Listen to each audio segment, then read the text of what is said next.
Morning everyone. आज की class में हम टी ब्लॉक में आगे का स्टडी करेंगे नाइट्रोजन फैमिली के बारे में, जिसमें हम कुछ रीजनिंग क्वेश्चंस के ऊपर ध्यान देंगे। तो इसके पहले रीजनिंग में हमने थर्मल स्टेबिलिटी देखा था। ऑडियो क्लियर है सबको, है ना? रीजनिंग में हमने थर्मल स्टेबिलिटी देखा था नाइट्रोजन फैमिली के अंदर, है ना, कि हाइड्राइड्स की थर्मल स्टेबिलिटी क्या होगी, मतलब द नाइट्रोजन फैमिली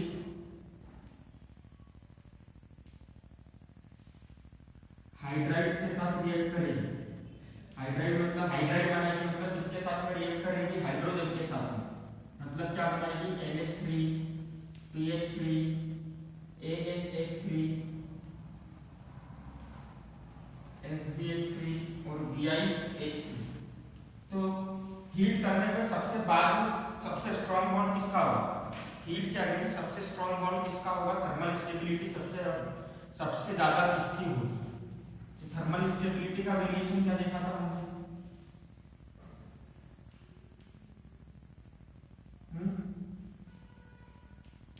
याद करो, हमने बॉन्ड लेंथ करके कुछ चीज पढ़ी थी,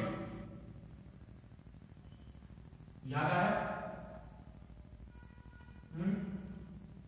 कि जैसे जैसे हम डाउन द ग्रुप नीचे जाते हैं तो क्या होता है? हर बार एक शेल इंक्रीज होता है।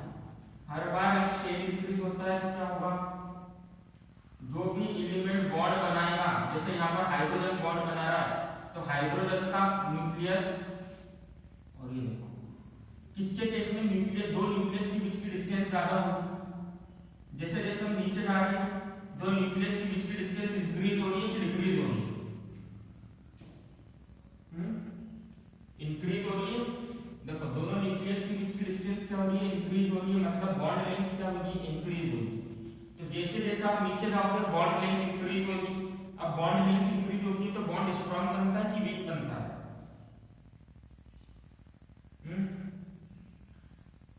वीक बनता है, क्योंकि आप दो चीजों को ज्वाइन करके अगर आप ज्यादा बड़ा ज्वाइंट लगाओगे तो उनके बीच का ज्वाइंट क्या रहेगा? वीक रहेगा। तो इसलिए थर्मल स्टेबिलिटी सबसे ज्यादा किसकी रहेगी? अमोनिया की, फिर PH3 की, फिर आर्सेनिक एसिड की, एंटीमनी, और सबसे कम किसकी रहेगी? BiH3। क्लियर है सबको? थर्मल स्टेबिलिटी का वेरिएशन समझ में आ गया था?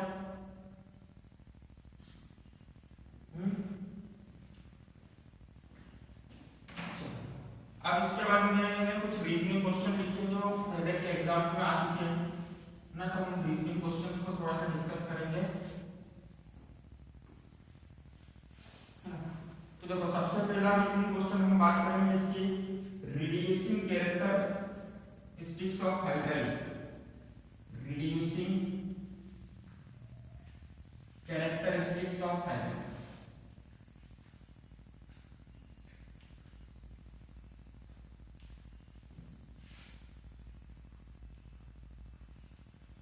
रिड्यूसिंग का मतलब क्या होता है? रिड्यूसिंग का मतलब रिड्यूसिंग एजेंट एक तरीके से। बोर्ड पे लिख तो रहा है, सबका आउट फ्रेम तो नहीं हो रहा है ना?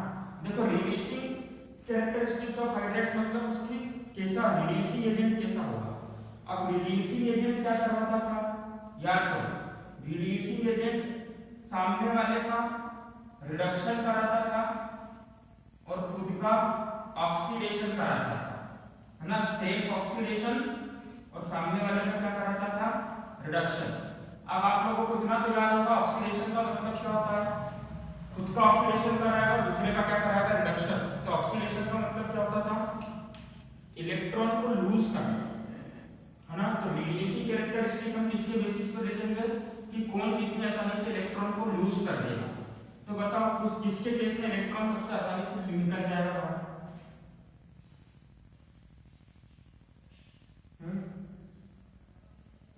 लास्ट वाले का इलेक्ट्रॉन सबसे आसानी से बाहर निकलेगा। क्यों बाहर निकलेगा? क्योंकि साइज बड़ा है। साइज बड़ा है तो इफेक्टिव न्यूक्लियर चार्ज स्ट्रांग है कि वीक है? वीक है। तो साइज बड़ा है इसलिए लास्ट वाले का इलेक्ट्रॉन सबसे आसानी से निकलेगा, इसलिए लास्ट वाला सबसे स्ट्रांग रिड्यूसिंग एजेंट होगा। ठीक है, बाकी सबसे वीक रिड्यूसिंग एजेंट कौन होगा? सबसे वीक रिड्यूसिंग एजेंट कौन होगा?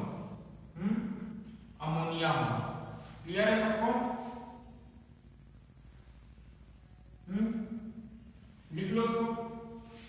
देखो यहाँ पे क्वेश्चन भी दे रखा है 7.2 क्वेश्चन नंबर देखो, why BiH3 is the strongest reducing agent among all the hydrides of group 15 elements। मिल गया? दिखा क्वेश्चन? तो पहले तो ये रिड्यूसिंग कैरेक्टरिस्टिक्स के बारे में लिख लो। Reducing characteristics of hydrides, reducing characteristics of hydrides increases, reducing characteristics of hydrides increases down the group। Reason क्या क्या हो जाएगा इसका, क्यों इंक्रीज होगा? क्या रीजन हो जाएगा? अभी हमने बात करी थी थोड़ी देर पहले, as we move down the group क्या इंक्रीज होता है? Atomic size increases, ठीक है, एटॉमिक साइज इंक्रीज होगा। इफेक्टिव न्यूक्लियर चार्ज क्या होगा?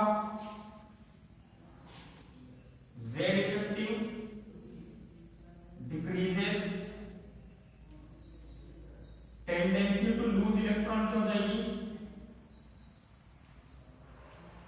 इंक्रीज होगी कि डिक्रीज होगी? Tendency to lose electrons increases. ठीक है, तो ये 3 पॉइंट याद रखना है। क्यों reducing characteristic down the group increase होता है? क्योंकि साइज बढ़ता है, इफेक्टिव न्यूक्लियर चार्ज कम होगा, तो इलेक्ट्रॉन को लूज करने की टेंडेंसी क्या हो जाएगी? इंक्रीज हो जाएगी। क्लियर है सबको? तो 7.2 का आंसर क्या हो जाएगा? As we move down the group, है ना, as we move down the group the size of element increases as a result. अच्छा, साइज ऑफ एलिमेंट अगर इंक्रीज होगी तो क्या होगा? बॉन्ड लेंथ भी क्या होगा?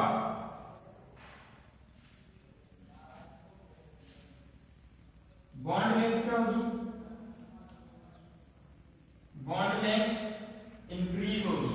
बॉन्ड लेंथ इंक्रीज होगी, है ना, तो रिडक्शन का मतलब एक और चीज होती थी, आपका ऑक्सीडेशन का मतलब एक और चीज होता था, रिमूवल ऑफ हाइड्रोजन।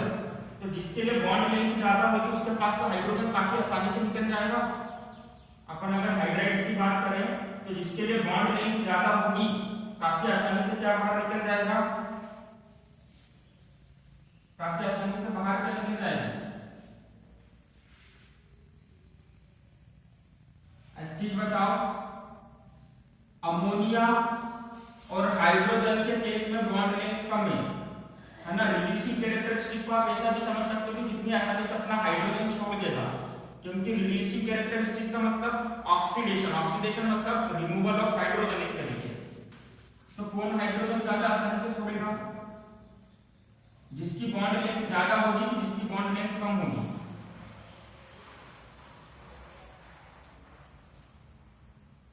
जिसकी बॉन्ड लेंथ ज्यादा होगी वो हाइड्रोजन को आसानी से क्या कर देगा? रिलीज कर देगा।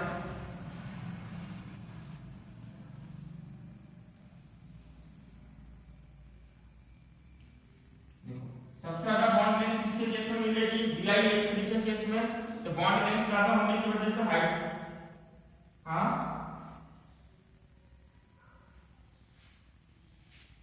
ठीक है, देखो इधर ध्यान दो, सबसे ज्यादा बॉन्ड लेंथ कहां होगी? BiH3 के लिए होगी। तो BiH3 के लिए बॉन्ड लेंथ ज्यादा होगी तो क्या होगा? हाइड्रोजन और बिस्मुथ के बीच का बॉन्ड वीक होगा, जिस वजह से यह हाइड्रोजन काफी आसानी से रिमूव हो जाएगा। और इसी को रिमूवल ऑफ हाइड्रोजन को हम क्या बोलते हैं? ऑक्सीडेशन।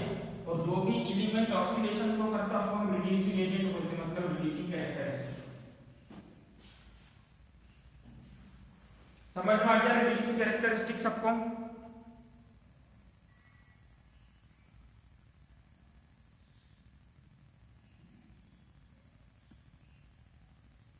चलो लिख लो। तो रिड्यूसिंग कैरेक्टरिस्टिक के इंक्रीज होने का रीजन क्या है? एटॉमिक साइज इंक्रीज होगा, बॉन्ड लेंथ इंक्रीज होगी, जेड इफेक्टिव डिक्रीज होगा। तो इन सब चीजों से क्या होगा? वीक बॉन्ड की स्ट्रेंथ क्या होगी? Bond strength decreases. बॉन्ड की स्ट्रेंथ क्या होगी? डिक्रीज होगी, जिस वजह से आसानी से रिमूवल ऑफ हाइड्रोजन हो जाएगा।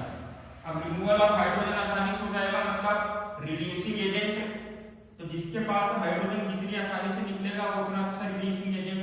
तो बताओ शुरू के तीन में सबसे अच्छा रिड्यूसिंग एजेंट कौन होगा?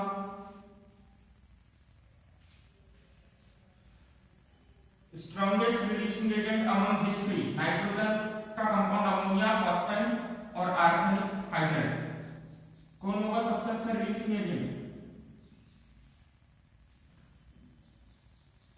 है ना, चलो लिख लो उसको।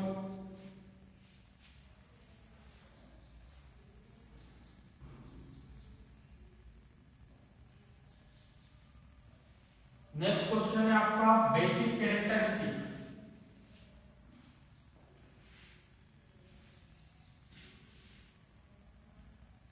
Basic characteristics of hydride.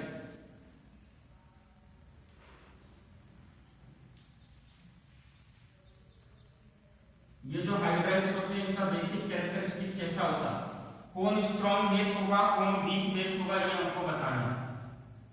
Rough कर दूं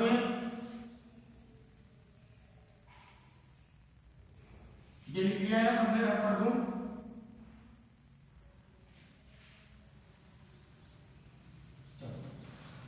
अच्छा, बेसिक कैरेक्टरिस्टिक मतलब बेस कैसा है, तो हमने बेस के बारे में पढ़ा। बेस मतलब क्या होता है? लोन पेयर डोनर की लोन पेयर एक्सेप्टर।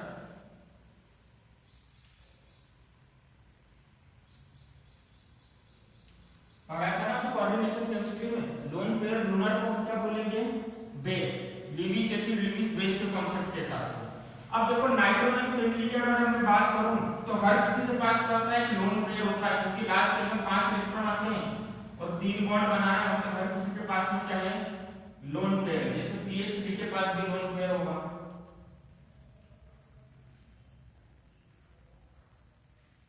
ठीक है। ASH3 के पास भी क्या होगा? लोन पेयर होगा। अब एक चीज बताओ, ये दोनों लोन पेयर के इलेक्ट्रॉन्स के ऊपर कौन सा चार्ज है? पॉजिटिव चार्ज है कि नेगेटिव चार्ज है?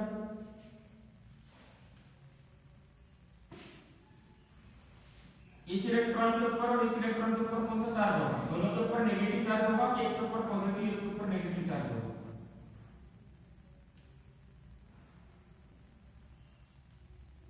दोनों के ऊपर नेगेटिव चार्ज है, मतलब ये दोनों इलेक्ट्रॉन एक दूसरे को अट्रैक्ट करेंगे कि रिपेल करेंगे? जल्दी बताओ। रिपेल करेंगे। अच्छा, यहाँ पे सबसे छोटा साइज किसका होगा? नाइट्रोजन का साइज सबसे छोटा है हाइड्राइड्स के अंदर। सभी क्या बना रहे हैं? ऐसा हाइड्राइड बना रहे हैं, सबके पास में एक एक लोन पेयर। अब नाइट्रोजन का साइज छोटा है तो इसका लोन पेयर भी क्या होगा? छोटा होगा। इसका लोन पेयर थोड़ा बड़ा होगा, साइज बड़ा है, और इसका लोन पेयर और बड़ा होगा। अब जितना बड़ा लोन पेयर होगा इलेक्ट्रॉन को घूमने के लिए उतनी ज्यादा जगह मिलेगी। अगर इलेक्ट्रॉन को घूमने के लिए ज्यादा जगह मिलेगी तो क्या ये इलेक्ट्रॉन आसानी से बाहर निकल कर जाएगा?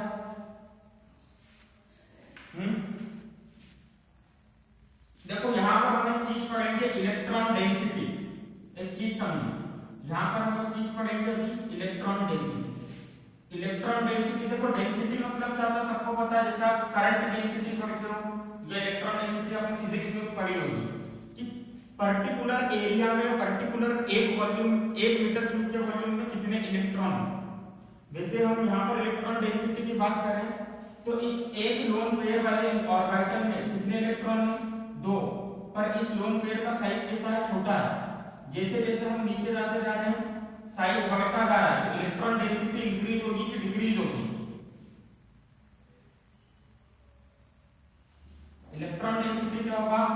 Electron upon volume. अगर मैं तीनों में पूछता हूं नाइट्रोजन, फास्फोरस और आर्सेनिक, किसका वॉल्यूम ज्यादा होगा? यहां पर देख के बताओ, नाइट्रोजन, फास्फोरस और आर्सेनिक, किसका वॉल्यूम ज्यादा होगा?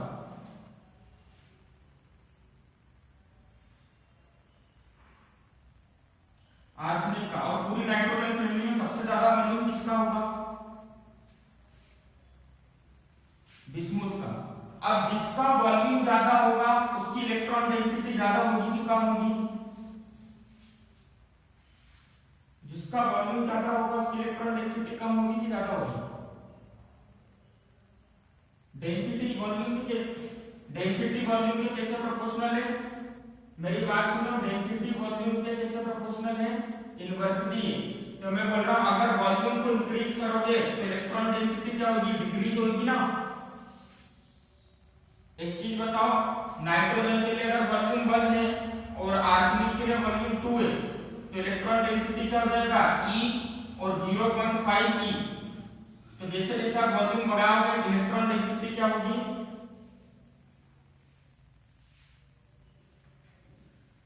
इंक्रीज होगी कि डिक्रीज होगी,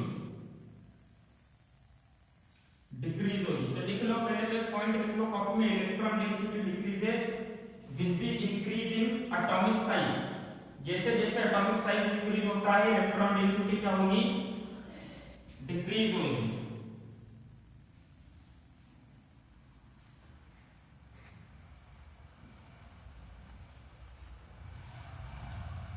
लिख लिया,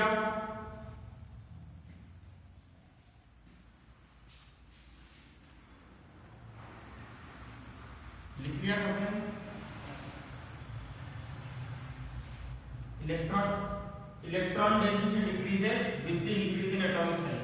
अब एक चीज बताओ, इसका एटॉमिक साइज छोटा है मतलब इसका वॉल्यूम कम है, तो इसके लिए इलेक्ट्रॉन डेंसिटी सबसे ज्यादा होगी। फिर इलेक्ट्रॉन डेंसिटी फास्फोरस वाली चीज के लिए ज्यादा होगी, आर्सेनिक, एंटीमनी, और लास्ट में सबसे कम किसके लिए होगी, बिस्मुथ के लिए। अब इलेक्ट्रॉन डेंसिटी से हम कैसे समझ सकते हैं कि यहाँ पर कम जगह में 5 इलेक्ट्रॉन है, बहुत कम जगह है और उसमें ज्यादा इलेक्ट्रॉन है। ज्यादा इलेक्ट्रॉन है तो सब एक दूसरे को रिपेल करेंगे, तो अमोनिया अपना लोन पेयर काफी आसानी से डोनेट कर देगा क्योंकि ज्यादा इलेक्ट्रॉन प्रेजेंट है कम एरिया में। पर अगर मैं इसकी बात करता हूं आर्सेनिक की, तो आर्सेनिक के पास क्या हो रहा है, ज्यादा कम इलेक्ट्रॉन प्रेजेंट है ज्यादा एरिया में, तो इसकी इलेक्ट्रॉन के लोन पेयर को डोनेट करने की टेंडेंसी इंक्रीज होगी कि डिक्रीज होगी। देखो वापस से सुनो, सीधी सीधी चीज ये है, अगर इलेक्ट्रॉन डेंसिटी कम है, इलेक्ट्रॉन डेंसिटी क्या है, कम है ना, तो क्या होगा यहाँ पर, इलेक्ट्रॉन डेंसिटी अगर कम है तो कम एरिया में ज्यादा इलेक्ट्रॉन प्रेजेंट है। अब ज्यादा इलेक्ट्रॉन छोटे से एरिया में रखेंगे तो एक दूसरे को क्या करेंगे, रिपल्शन ज्यादा करेंगे। रिपल्शन ज्यादा करेंगे तो एक दूसरे को जल्दी से बाहर निकाल देंगे, रिपल्शन फोर्स की वजह से ज्यादा जल्दी वो बाहर चले जाएंगे, मतलब ज्यादा जल्दी उनका डोनेशन हो जाएगा। मतलब जिसकी इलेक्ट्रॉन डेंसिटी कम है वो काफी आसानी से इलेक्ट्रॉन के लोन पेयर को डोनेट कर पाएगा, जिसकी इलेक्ट्रॉन डेंसिटी ज्यादा है उसको इलेक्ट्रॉन के लोन पेयर को डोनेट करने में उतनी ज्यादा दिक्कत होगी, है ना। तो बताओ तीनों में से सबसे आसानी से लोन पेयर कौन डोनेट कर देगा,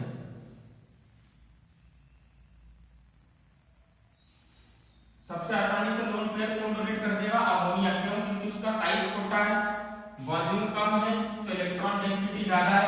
अब इलेक्ट्रॉन डेंसिटी ज्यादा है मतलब कम एरिया में बहुत सारे इलेक्ट्रॉन रखे हुए हैं, तो काफी आसानी से ये अपना लोन पेयर डोनेट कर देगा। इसका मतलब अमोनिया स्ट्रॉन्ग बेस है और PH3 के साथ एक और बेस हो जाएगा अमोनिया का कंपैरिजन, वीक बेस। अच्छा सबसे वीक बेस कौन सा होगा इनमें से, कोई बता सकता है, बिस्मुथ। अच्छा मैं बेसिक स्ट्रेंथ के हिसाब से अगर आपको बोलूं कि जमा कर बताओ कि सबसे वीक बेस कौन सा, सबसे स्ट्रॉन्ग बेस कौन सा, तो आप क्या बोलोगे कि सर ये सबसे स्ट्रॉन्ग बेस, फिर ये और फिर ये। तो बेसिक कैरेक्टरिस्टिक का ऑर्डर यही होगा, बेसिक कैरेक्टरिस्टिक का ऑर्डर यही होगा, सबसे स्ट्रॉन्ग, फिर उससे वीक, फिर थोड़ा वीक और ज्यादा वीक और फिर सबसे ज्यादा वीक, है ना। इंक्रीजिंग ऑर्डर जिसको हम बोलते हैं BIH3 सबसे छोटा, HPH3 थोड़ा बड़ा, थोड़ा और बड़ा, फिर सबसे ज्यादा बड़ा कौन हो गया। क्लियर है सबको, है ना। तो बेसिक कैरेक्टरिस्टिक के वेरिएशन के अंदर तुम लिख लो, as we move down the group, as we move down the group, electron density increase होगी कि डिक्रीज होगी, as we move down the group electron density क्या होगी, वापस से रिपीट करो यार, कैसे बोल रहे हो इलेक्ट्रॉन डेंसिटी, हाँ इलेक्ट्रॉन डेंसिटी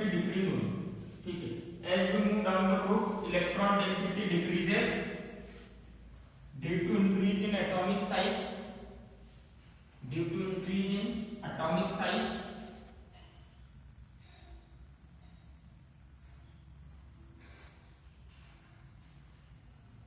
लिख लिया जनाब।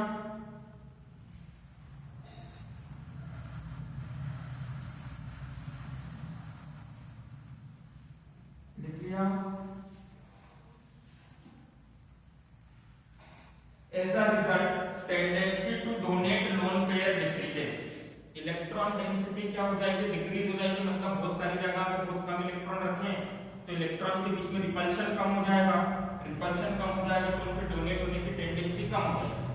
तो लिखो as a result tendency to donate lone pair decreases. ठीक है। Therefore basic strength, therefore basic characteristic of hydrides decreases down the route. Therefore basic characteristics of hydrides decreases down the route. अब देखो यहां से क्वेश्चन कैसा आ सकता है? Objective में पी ब्लॉक एलिमेंट चैप्टर है आपका।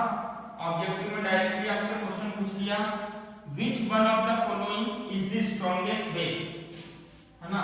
एक आपको दे दिया SbH3, ठीक है, BiH3 और AsH3 और PH3। बताओ इन तीनों में से स्ट्रॉन्गेस्ट बेस कौन सा होगा? इन सभी हाइड्राइड्स में से सबसे स्ट्रॉन्गेस्ट बेस कौन सा होगा? PH3। तो आपको वेरिएशन या तो रीजनिंग के फॉर्म में पूछ लेंगे या ऑब्जेक्टिव के फॉर्म में पूछ लेंगे। तो अगर ऑब्जेक्टिव के फॉर्म में आता है तो ऐसे आएगा। तो आपको ये याद नहीं रखना है, इस चीज को समझना है आपको कि जैसे जैसे हम नीचे जाते हैं वॉल्यूम इंक्रीज होगा तो इलेक्ट्रॉन डेंसिटी कम होगी। इलेक्ट्रॉन डेंसिटी कम होगी मतलब इलेक्ट्रॉन आराम से रह सकता है, ज्यादा बड़ी जगह में कम इलेक्ट्रॉन रहेंगे तो एक दूसरे को रिपल्शन नहीं करेंगे। रिपल्शन नहीं करेंगे तो उनके डोनेट होने की टेंडेंसी कम हो जाएगी। क्लियर है सबको?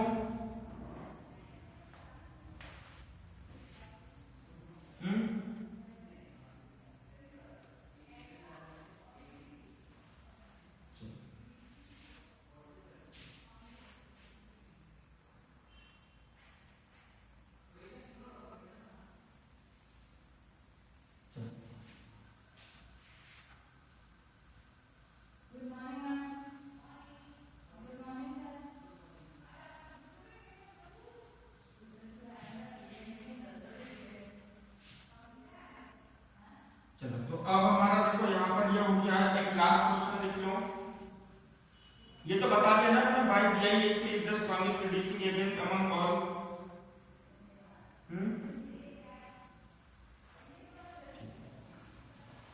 अब देखो अगर आपसे कोई पूछता है NH3 और PH3 की, अगर हम फिजिकल स्टेट की बात करते हैं जनरली NH3 जो मिलती है हमको किसमें मिलती है? लिक्विड स्टेट में।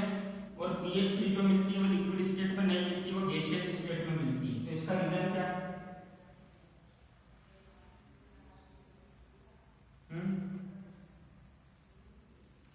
सबने हाइड्रोजन बॉन्डिंग पढ़ा है पीरियोडिक टेबल में। सबसे ज्यादा इलेक्ट्रोनेगेटिव एलिमेंट कौन है? ये तीन एलिमेंट सबसे ज्यादा इलेक्ट्रोनेगेटिव। और जब ये हाइड्रोजन के साथ में कंबाइन होते तो क्या बनाते हैं? कैसा बॉन्ड बनाते हैं? हाइड्रोजन बॉन्ड बनाते हैं जो कि काफी स्ट्रांग होता है।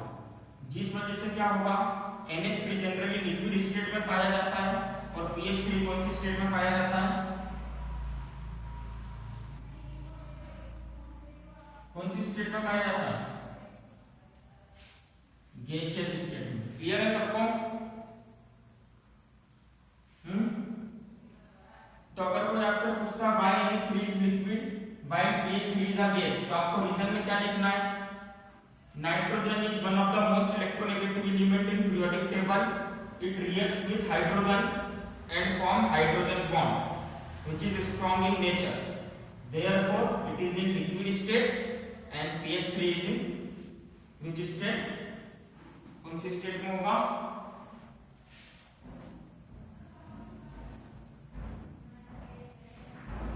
PH3 कौन सी स्टेट में होगा?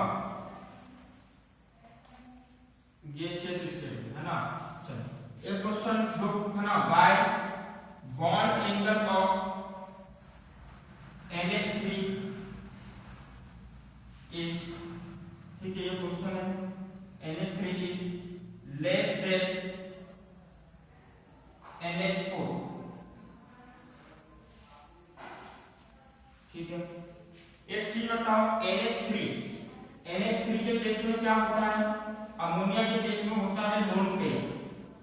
देखो समझो इसको, लिखना आप लोग आपके वर्ड से, अमोनिया के पास में लोन पेयर होता है, पर अमोनियम ग्रुप के पास में लोन पेयर होता है क्या?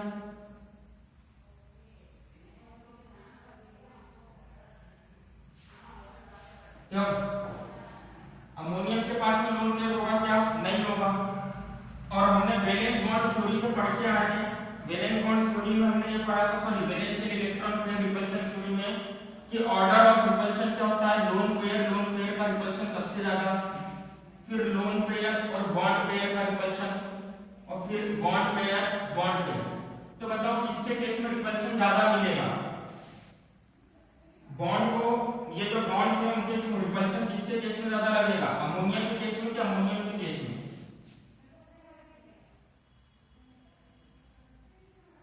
अमोनिया के केस में रिपल्शन ज्यादा होगा ना, क्योंकि देखो यहाँ पे लोन पेयर भी है और बॉन्ड पेयर भी है।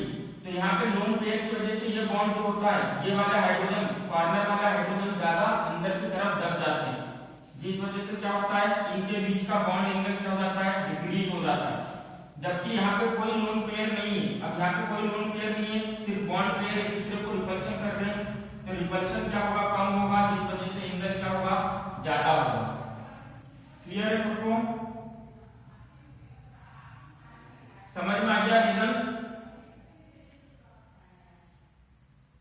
जल्दी बताओ, है ना? तो रीजन का आंसर लिख लो, इसका आंसर क्या हो जाएगा, डायग्राम बनाकर,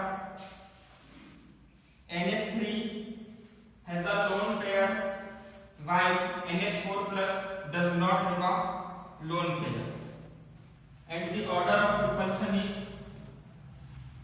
order of repulsion के अंदर ये लिख लेना, therefore bond angle of NH3 is less than NH4 plus।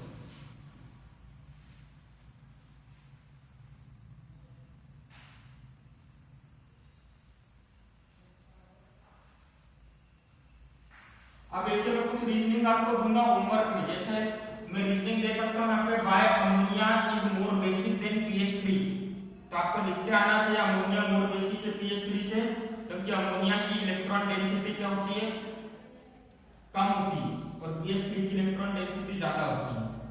Clear है सबको? होमवर्क में दे दूं ऐसे रीजनिंग?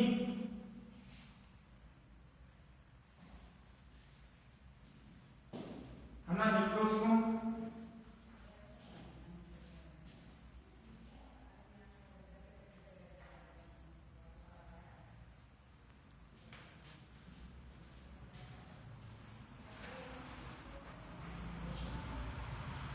रफ कर रहा हूं, कर दूं ना रफ?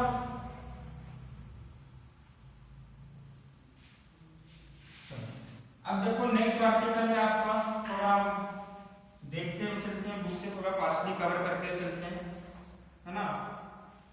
प्रिपरेशन है ना, अमोनिया की आपको प्रॉपर्टीज वाला आर्टिकल दे रखा है, उसको दे 7.2 डाई नाइट्रोजन के बारे में लिखा हुआ कुछ, 7.2 डाई नाइट्रोजन मतलब N2। तो सबसे पहले N2 को लैब में कैसे बनाया जाता है, तो लेबोरेटरी प्रिपरेशन, कई बार लैब प्रिपरेशन आपसे पूछ ली जाती है 1 मार्क्स में। तो लेबोरेटरी प्रिपरेशन के देखो, इसके अंदर आपको सीधा सीधा इक्वेशन दे रखा है बुक के अंदर, देखो लेबोरेटरी प्रिपरेशन के अंदर सबसे पहली वाली इक्वेशन, अमोनियम क्लोराइड को रिएक्ट कराते हैं हम, ठीक है, सोडियम नाइट्राइट के साथ में, aqueous ammonium chloride NH4Cl aqueous, इसकी रिएक्शन कराएंगे हम सोडियम क्लोराइड के साथ में या सोडियम नाइट्राइट के साथ में, Na2 एक्वस के साथ में, है ना? तो लैब के अंदर क्या बन जाएगी, nitrogen gas plus twice of H2O plus NaCl। तो अगर आपको लैब प्रिपरेशन पूछा जाता है तो आपको ये इक्वेशन लिखनी है, और साथ में आप क्या लिखोगे, ammonium chloride is react with sodium nitrate, ठीक है, to produce nitrogen gas. Clear है सबको? अब देखो इंडस्ट्री के अंदर जिस मेथड से लैब में बनाते हैं उस मेथड से इंडस्ट्री में नहीं बनाते, क्योंकि इंडस्ट्री में ज्यादा प्योरेस्ट नाइट्रोजन चाहिए रहती है। सबसे प्योर नाइट्रोजन मिलती है थर्मल डिकम्पोजिशन रिएक्शन से। कौन सी रिएक्शन से? Thermal decomposition. थर्मल डिकम्पोजिशन का मतलब क्या होता था याद करो? हीट करके किसी भी रिएक्टेंट को क्या कर देना? ब्रेक कर देना। तो यहाँ पर दो रिएक्टेंट्स हम यूज करते हैं, है ना, सबसे ज्यादा प्योर के लिए सोडियम और बेरियम अजाइड। सोडियम अजाइड और बेरियम अजाइड। तो बेरियम अजाइड यहाँ पर दे रखा है Ba, ठीक है, N3(2). बेरियम अजाइड को जब हम हीट करेंगे तो क्या मिलेगा हमको? बेरियम और नाइट्रोजन गैस अलग अलग हो जाएंगे। तो सबसे प्योरेस्ट फॉर्म ऑफ नाइट्रोजन इस तरह से मिलेगा। सोडियम अजाइड करके भी चीज होती है, सोडियम अजाइड Na(Na3). इसको आप हीट करोगे तो सोडियम अलग हो जाएगा और नाइट्रोजन गैस भी अलग हो जाएगी।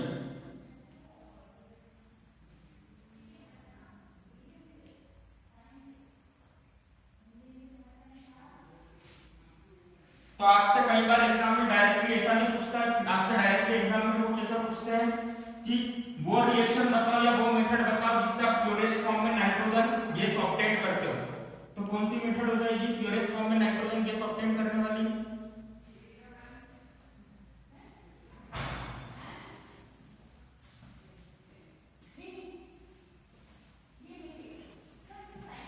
कौन सी रिएक्शन हो जाएगी प्योरेस्ट फॉर्म में नाइट्रोजन गैस ऑब्टेन करने वाली, है ना? बेरियम अजाइड का थर्मल डिकम्पोजिशन और सोडियम अजाइड का, है ना? तो देखो बुक के अंदर पीछे क्वेश्चन दे रखा है इससे related. Right a reaction for thermal decomposition of sodium azide. दिखा, आंसर भी दे रखा है एग्जांपल 7.3। ठीक है, अच्छा, एक रीजनिंग क्वेश्चन उन्होंने पूछा है, why nitrogen is less reactive at room temperature. Room temperature में नाइट्रोजन और नाइट्रोजन के बीच में ट्रिपल बॉन्ड होता है नाइट्रोजन गैस के अंदर। तो ट्रिपल बॉन्ड को तोड़ पाना बहुत ज्यादा मुश्किल है, क्योंकि बॉन्ड स्ट्रॉन्ग है, बॉन्ड को ब्रेक करने के लिए ज्यादा एनर्जी चाहिए। इसलिए नाइट्रोजन गैस कैसा बिहेव करती है? इनर्ट गैस के जैसा रूम टेम्परेचर पर, और इसीलिए हम इसको चीज के पैकेट में डालते हैं। याद होगा आपको, क्लास 10 के अंदर पढ़ा था ना? ठीक है, चलो, तो आज की क्लास हम यहीं पर एंड करेंगे। Bye everyone, have a good day.